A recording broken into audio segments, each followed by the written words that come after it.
ఈ వారం భారీ పతనం తర్వాత ఈ రోజు స్టాక్ మార్కెట్ పుంజుకుంది. వారంలో మొదటి ట్రేడింగ్ రోజైన సోమవారం బీఎస్ఈ సెన్సెక్స్ 493.08 పాయింట్ల ఎగసి 78,534.67 పాయింట్ల వద్ద ట్రేడ్ అవుతుంది.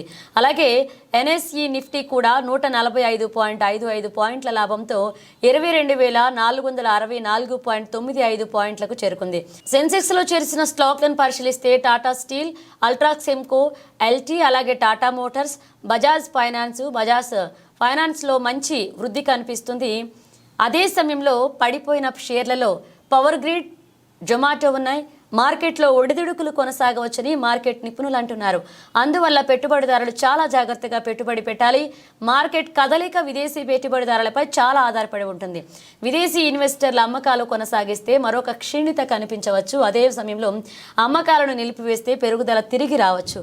గత వారం బీఎస్ఈ 30 షేర్ సెన్సెక్స్ 4,091.53 పాయింట్లు లేదా 4.98% పడిపోయింది. అయితే నేషనల్ స్టాక్ ఎక్స్చేంజ్ నిఫ్టీ 1,180.8 పాయింట్ల లేదా 4.76% పతనంలో ముగిసింది.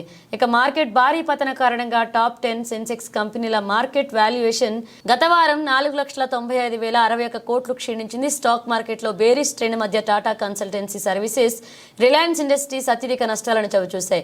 గత వారం జూన్ 2022 తర్వాత భారతీయ స్టాక్ మార్కెట్లు ఇదే అతిపెద్ద వీక్లీ క్షీణత. US central bank federal reserve నుండి పాలసీ ప్రకటనతో వారం ప్రారంభమైంది. ఇది మార్కెట్ సెంటిమెంట్లో మార్పుకు దారితీసింది.